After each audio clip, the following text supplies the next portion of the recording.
പ്രിയ പ്രേക്ഷകരെ, പതിറ്റാണ്ടുകളോളം നമ്മുടെ രാജ്യത്തെ സാധാരണക്കാരായ ആളുകളുടെ ജീവിത നിലവാരത്തെ പിടിച്ചു നിർത്തുന്നതിൽ നിർണായകമായിട്ടുള്ള ഒരു പദ്ധതിയായിരുന്നു ഗ്രാമീണ തൊഴിലുറപ്പ് പദ്ധതി. നമ്മുടെ രാഷ്ട്രപിതാവിൻ്റെ തന്നെ പേരായിരുന്നു അതിന് നൽകിയിരുന്നത്. മഹാത്മാഗാന്ധി ദേശീയ ഗ്രാമീണ തൊഴിലുറപ്പ് പദ്ധതി എന്നതായിരുന്നു അതിൻ്റെ പേര്. എന്നാൽ ഇതാ ഇന്നു മുതൽ ഈ പദ്ധതി ഇല്ലാതാകുന്നു. സാങ്കേതികമായി പദ്ധതി ഇല്ലാതാവുകയല്ല ചെയ്യുന്നത്, ഈ പദ്ധതിയുടെ ഘടനയിൽ അടക്കം മാറ്റം വരികയും അതോടൊപ്പം തന്നെ പദ്ധതിയുടെ പേര് മാറുകയുമാണ് ചെയ്യുന്നത് എന്നതാണ്. അതായത് VBG Ramji, Viksit Bharat guarantee four Rozgar Aajeevika mission എന്നതാണ് കേന്ദ്ര സർക്കാർ ഈ പദ്ധതിയുടെ പേര് മാറ്റിയിട്ടുള്ളത് എന്നതാണ്. മോദി സർക്കാരാണ് ഇത്തരത്തിൽ പദ്ധതിയുടെ പേര് മാറ്റുകയും ചെയ്തിട്ടുള്ളത്. ഒപ്പം ഘടനാപരമായ ചില മാറ്റങ്ങൾ കൂടി ഈ പദ്ധതിയിൽ, തൊഴിലുറപ്പ് പദ്ധതിയിൽ വരുത്തിയിട്ടുണ്ട് എന്നതാണ്. എന്താണ് അതിൻ്റെ വിശദാംശങ്ങൾ എന്നതാണ് നമ്മൾ പരിശോധിക്കുന്നത്. ഒപ്പം വിവിധ സംസ്ഥാനങ്ങൾക്ക് ഈ വിഷയത്തിൽ ആശങ്കകളുമുണ്ട്. ആ ആശങ്കകൾ എന്ത് എന്നതുകൂടിയാണ് നമ്മൾ നോക്കുന്നത്. ആദ്യം തന്നെ പ്രധാനപ്പെട്ട മാറ്റങ്ങളിലേക്ക് വരുമ്പോൾ തൊഴിൽ ദിനങ്ങൾ വർദ്ധിച്ചു എന്നതാണ് ഇതിലെ ഏറ്റവും എടുത്തു പറയേണ്ട മാറ്റം എന്നത്.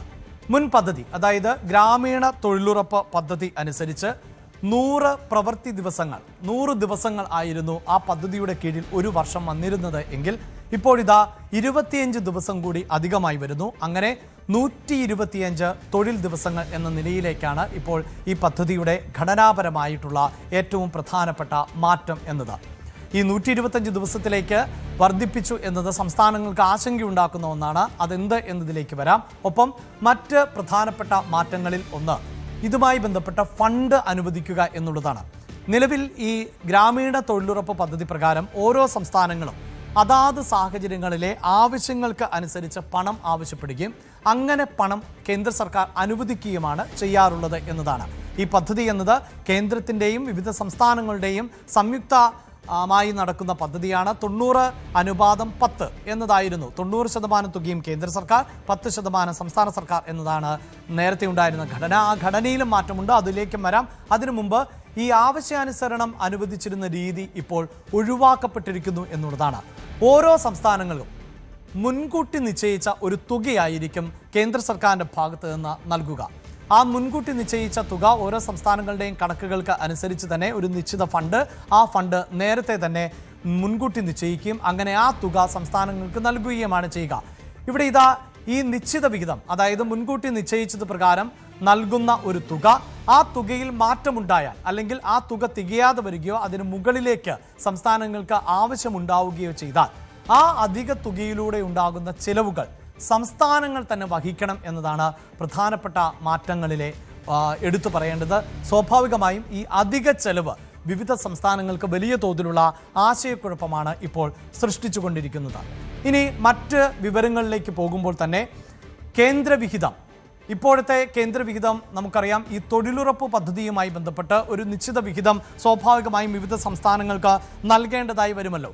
ആ വിഹിതം എന്നത് നിലവിൽ 30,000 കോടി രൂപ എന്നതായിരുന്നു എങ്കിൽ സംസ്ഥാനങ്ങളുടെ ഈ ആവശ്യങ്ങൾ കൂടി പരിഗണിച്ചുകൊണ്ട്, അതായത് നിലവിലെ സാഹചര്യത്തിൽ 95,692 കോടി രൂപ കൂടി അധികമായി കേന്ദ്ര സർക്കാർ ഈ പദ്ധതിക്ക് വേണ്ടി മാറ്റിവെച്ചിട്ടുണ്ട് എന്നതാണ് എടുത്തു പറയേണ്ടത്. ഇതും ഈ പ്രധാനപ്പെട്ട മാറ്റങ്ങളുടെ പട്ടികയിലേക്ക് വരുന്ന ഒന്നാണ്.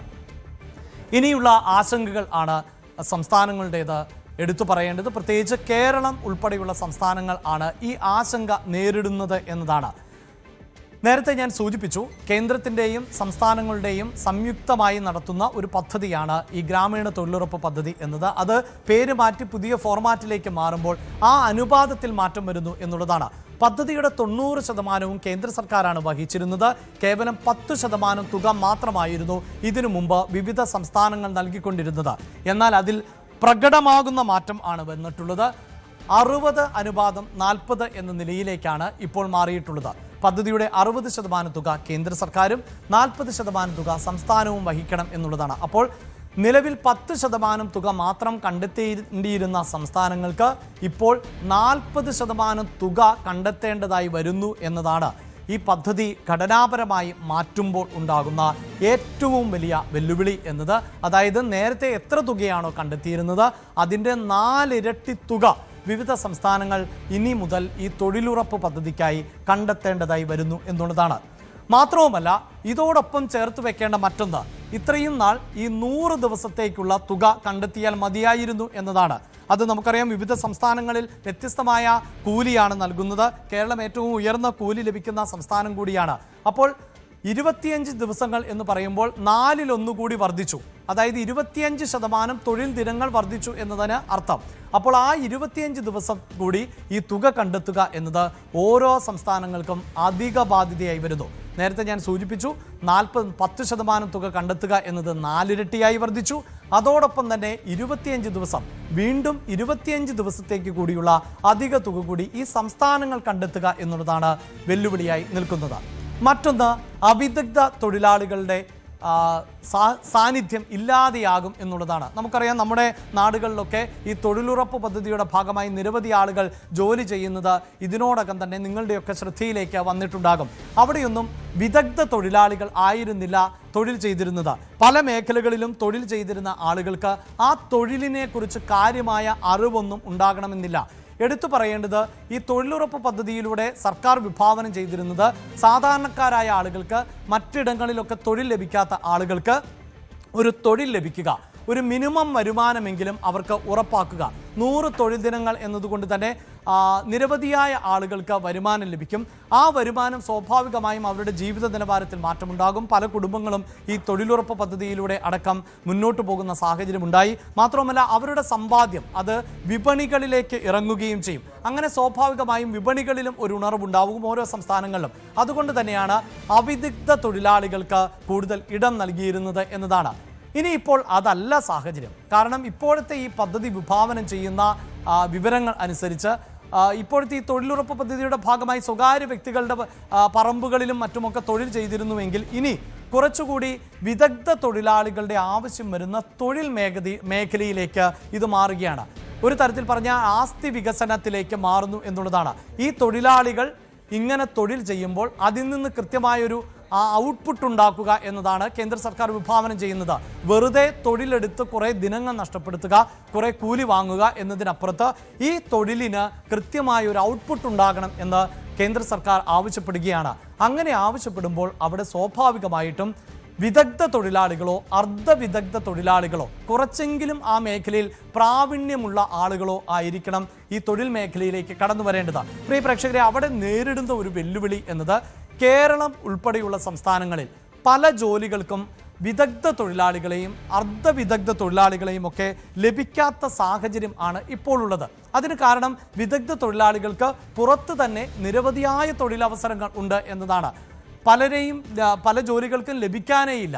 അർദ്ധവിദഗ്ധ തൊഴിലാളികൾക്കും പല മേഖലകളിലും തൊഴിലിടങ്ങൾ ഉണ്ട്. അപ്പോൾ അങ്ങനെയുള്ള ആളുകൾ സ്വാഭാവികമായും ഈ തൊഴിലുറപ്പ് പദ്ധതിയിലേക്ക് എത്തുകയില്ല എന്നതാണ് ഈ സംസ്ഥാനങ്ങൾ നേരിടുന്ന മറ്റൊരു പ്രധാനപ്പെട്ട വെല്ലുവിളി എന്നതാണ് എടുത്തു പറയേണ്ടത്. ഇതോടൊപ്പം തന്നെ മറ്റൊന്ന് സൂചിപ്പിക്കാനുള്ളത്, ഇനിയിപ്പോൾ അതായത് നിലവിൽ നമുക്ക് ചുറ്റുമുള്ള ഈ തൊഴിലുറപ്പ് പദ്ധതിയുടെ ഭാഗമായി തൊഴിൽ ചെയ്യുന്നവരെയൊക്കെ ശ്രദ്ധിച്ചാൽ അവരങ്ങനെ കൂടുതൽ സാധന സാമഗ്രികൾ ഒന്നും ഉപയോഗിച്ചുകൊണ്ടുള്ള ആ ജോലിയല്ല ചെയ്തിരുന്നത്. പലപ്പോഴും ഓട വൃത്തിയാക്കൽ, പുല്ല് ചെത്തൽ, അങ്ങനെയൊക്കെയുള്ള ജോലികളിൽ വ്യാപൃതരാകുന്ന നിരവധിയായ ആളുകളെയൊക്കെ നമ്മൾ കണ്ടിട്ടുണ്ട്. പക്ഷേ ഇനി കേന്ദ്ര സർക്കാർ പറയുന്നത് പോലെ ഒരു ഔട്ട്പുട്ട് ഉണ്ടാകുന്ന, ഒരു ഫലം ലഭിക്കേണ്ട, ആസ്തി വികസനത്തിലേക്ക് പോകുന്ന തരത്തിലുള്ള തൊഴിൽ ചെയ്യുമ്പോൾ ഈ അർദ്ധവിദഗ്ധ തൊഴിലാളികളോ വിദഗ്ധ തൊഴിലാളികളോ പങ്കെടുക്കുമ്പോൾ അവർക്ക് സ്വാഭാവികമായും തൊഴിൽ ഉപകരണങ്ങൾ കൂടുതലായി വേണ്ടിവരും. അതായത് സാധന സാമഗ്രികൾ അധികമായി കണ്ടെത്തേണ്ടതുണ്ട്. ഇതിനുള്ള തുക ഉൾപ്പെടെ സംസ്ഥാന സർക്കാരുകൾക്ക് വലിയ ബാധ്യതയായി മാറും എന്നുള്ളതാണ് എടുത്തു പറയേണ്ടത്. അവിടെ സംസ്ഥാന വിഹിതം 60%, കേന്ദ്ര വിഹിതം 60%, സംസ്ഥാന വിഹിതവും 40% എന്ന നിലയിൽ നിൽക്കുമ്പോഴാണ് ഈ മാറ്റം വലിയ തോതിൽ ബാധിക്കുക എന്നതാണ് എടുത്തു പറയേണ്ടത്. ഇനി ഇതാ മറ്റൊരു വിവരം കൂടി പങ്കുവെക്കാനുള്ളത്. ഇപ്പോൾ അതായത് നിലവിൽ ഈ ഘടനാപരമായ മാറ്റം ഉണ്ടായതിനു ശേഷം കേരളത്തിന് മറ്റ് സംസ്ഥാനങ്ങൾക്കൊക്കെ തുക വകയിരുത്തി കഴിഞ്ഞിട്ടുണ്ട് കേന്ദ്ര സർക്കാർ. പക്ഷേ 90/10 എന്നതിൽ നിന്ന് 60/40 എന്നതിലേക്ക് മാറിയ ഒരു സാഹചര്യത്തിൽ ആണ് 3136.44 കോടി രൂപ, അതായത് 3136 കോടി രൂപ ആണ്, 44 ലക്ഷം രൂപയും ആണ് ഇപ്പോൾ സംസ്ഥാനത്തിന് വേണ്ടി, അതായത് കേരളത്തിന് വേണ്ടി കേന്ദ്ര സർക്കാർ തുകയായി അനുവദിച്ചിട്ടുള്ളത് എന്നതാണ് എടുത്തു പറയേണ്ടത്. ഇത് 60% തുക എന്നതാണ് ഇപ്പോഴത്തെ കണക്ക് എങ്കിൽ സ്വാഭാവികമായും ഇതിന് ആനുപാതികമായ ഒരു തുക സംസ്ഥാന സർക്കാർ കണ്ടെത്തേണ്ടതായി വരുന്നു എന്നുള്ളതാണ് സാഹചര്യം. അതുകൊണ്ട് തന്നെ ഇപ്പോഴത്തെ പശ്ചാത്തലത്തിൽ കേരളം കണ്ടെത്തേണ്ട ഒരു തുക എന്നത് 2000 കോടിയായി ഉയരുന്നു എന്നുള്ളതാണ്. കേന്ദ്ര സർക്കാർ 3000 കോടി എന്ന് നമ്മൾ സൂചിപ്പിച്ചു, 3100 കോടി തുക നൽകുന്നു. അതേസമയം കേരളമാകട്ടെ 2000 കോടി രൂപ കണ്ടെത്തേണ്ട ഒരു സാഹചര്യമാണുള്ളത്. അതായത് 40% തുക കേരളം കണ്ടെത്തുക എന്നുള്ളതാണ്. അതുമാത്രവുമല്ല, ഇവിടെ എടുത്തു പറയേണ്ടത് ഈ 125 ദിവസത്തെ തൊഴിൽ അവസരങ്ങൾ ഉണ്ടാകുന്നു എന്നതുകൊണ്ടാണ് ഇത്രയും അധികം തുക, അതായത് 2000 കോടി രൂപ സംസ്ഥാന സർക്കാരിന് കണ്ടെത്തേണ്ടതായി വരുന്നത്. ഇപ്പോൾ തന്നെ നമുക്കറിയാം കേരളം വലിയ സാമ്പത്തിക പ്രതിസന്ധി നേരിടുന്ന സാഹചര്യം ആണ് ഉള്ളത്. പ്രതിപക്ഷം സാമൂഹ്യ പെൻഷൻ അടക്കം വിതരണം ചെയ്യുന്നില്ല എന്ന വിമർശനം അടക്കം ഉന്നയിക്കുന്ന ഒരു സാഹചര്യമുണ്ട്. അവിടെയാണ് ഈ തൊഴിൽ ദിനങ്ങൾ നിലനിർത്താൻ ഇനി 2000 കോടി രൂപ നമ്മുടെ സംസ്ഥാനം കണ്ടെത്തേണ്ടതായ സാഹചര്യം ഉണ്ടാകുന്നത്. അവിടെ മറ്റൊരു കണക്ക് കൂടി ഒന്ന് പ്രേക്ഷകരുമായി പങ്കുവെക്കുക. ഇങ്ങനെയാണ് ഇതുവരെ അല്ലെങ്കിൽ നേരത്തെയൊക്കെ തൊഴിലുറപ്പ് പദ്ധതിക്ക് വേണ്ടി സംസ്ഥാന സർക്കാർ മാറ്റിവെച്ചിരുന്നത് കേവലം 250 കോടി രൂപ എന്ന നിലയിൽ ഒക്കെ ആയിരുന്നു. അപ്പോൾ ഇത് നമുക്കറിയാം, ഈ 250 കോടി രൂപ എന്നതിൽ നിന്ന് 2000 കോടിയിലേക്ക് മാറുമ്പോൾ വലിയ മാറ്റം ഞാൻ നേരത്തെ തന്നെ സൂചിപ്പിച്ചു. അതായത് നേരത്തെ കണ്ടെത്തിയിരുന്ന തുകയുടെ 4 ഇരട്ടി കണ്ടെത്തേണ്ട ഒരു സാഹചര്യം ഉണ്ടാകുന്നു. 4 ഇരട്ടിയായി ആ ചെലവ് വർദ്ധിക്കുന്ന സാഹചര്യം ഉണ്ടാകുന്നു. കാരണം ഇത് 90 അനുപാതം 10 എന്ന സമയത്തായിരുന്നു 250 കോടി. ഇപ്പോൾ 60 അനുപാതം 40 എന്നതിലേക്ക് മാറുമ്പോൾ 100 പ്രവൃത്തി ദിനങ്ങൾക്ക് തന്നെ 1000 കോടി രൂപയിലധികം വരുന്നു എന്നുള്ളതാണ്. അത് 125 പ്രവൃത്തി ദിനങ്ങളിലേക്ക് മാറുന്നു. ഒപ്പം നേരത്തെ സൂചിപ്പിച്ചതുപോലെ വിദഗ്ധ തൊഴിലാളികൾ ഈ ജോലിയുടെ ഭാഗമാകുമ്പോൾ കൂടുതൽ സാധന സാമഗ്രികൾ അല്ലെങ്കിൽ തൊഴിൽ ഉപകരണങ്ങളും ഒക്കെ കണ്ടെത്തേണ്ടുന്ന ഒരു പശ്ചാത്തലം കൂടിയാണ് ഉണ്ടാകുന്നത്. അങ്ങനെയെല്ലാം വിലയിരുത്തുമ്പോൾ ആണ് സംസ്ഥാനത്തിന് മാത്രമായി ഏതാണ്ട് 2000 കോടി രൂപ കണ്ടെത്തേണ്ട സാഹചര്യം ഉണ്ടാകുന്നത്. പ്രിയ പ്രേക്ഷകരെ, ഇതാണ് ഈ തൊഴിലുറപ്പ് പദ്ധതിയിൽ ഉണ്ടായ മാറ്റം. നമ്മുടെ സംസ്ഥാനത്ത് അടക്കം വലിയ തോതിൽ പ്രതിസന്ധി സൃഷ്ടിക്കുന്നു. അതുകൊണ്ട് തന്നെ കേരളം ഉൾപ്പെടെയുള്ള സംസ്ഥാനങ്ങൾ നേരത്തെ തന്നെ ഇതുമായി ബന്ധപ്പെട്ട ആശങ്ക പങ്കുവച്ചതാണ്. പക്ഷേ നമുക്കറിയാം ഇപ്പോൾ സർക്കാർ മാറി വന്നിട്ടുള്ള സാഹചര്യം ആണ് ഉള്ളത്.